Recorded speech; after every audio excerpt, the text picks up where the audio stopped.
ఒప్పందం నిలిపివేత పాక్కు అశనిపాతమే. ఇక సింధు జలాల అడ్డగింతపై ప్రత్యేక కథనం సంపాదకీయం. విషయం ఏంటంటే సింధు జలాలను సాధ్యమా? 6 జలాలను అక్కడ వచ్చేటువంటి వరదలు ఆ కథ కార్ఖాన్ అంతా చూస్తే మనం సుక్క నీరు పోకుండా చేస్తామంటున్నాం చూడ, అది సాధ్యపడదు.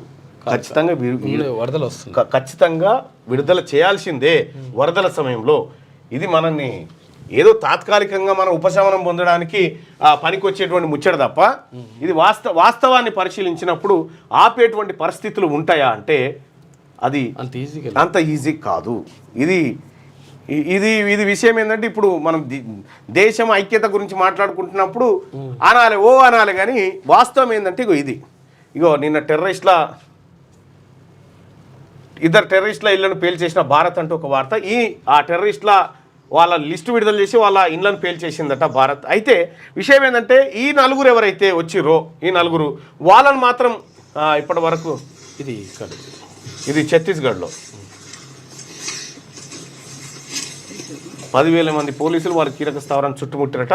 లోపల 350 మంది నక్సల్స్ ఉన్నారట. వారు ఇప్పుడు లేఖ ద్వారా వదిలేయమని వేడుకున్నారు బలగాలు. నక్సల్ ఇక్కడ ఏది కర్రెగుట్టల్లో జరుగుతున్నటువంటి ఆపరేషన్కి సంబంధించినటువంటిది. ఇది చూడవచ్చు.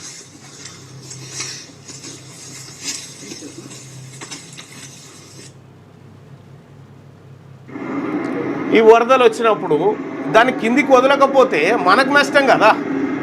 సో కాబట్టి అది అనివార్యంగా వదలాల్సిందే. మనం ఏదో సుక్క నీరు పోకుండా కట్టడి చేస్తామనుకుంటే అది ప్రకృతి విపత్తుకు దారితీస్తుంది. అది తాత్కాలికంగా మనం మాట్లాడుకోవడం అంటే వరదలు వచ్చినప్పుడు మాత్రం వదలాలి, మిగతా టైంలో నువ్వు కట్టడి చేయగలుగుతావు. ఎండాకాలంలో వేసుకోవచ్చు కానీ ఎండాకాలంలో కూడా వేయలేము, ఎందుకంటే ఎండాకాలం కూడా మంచు గారికి వస్తాయి అవి నీళ్ళు.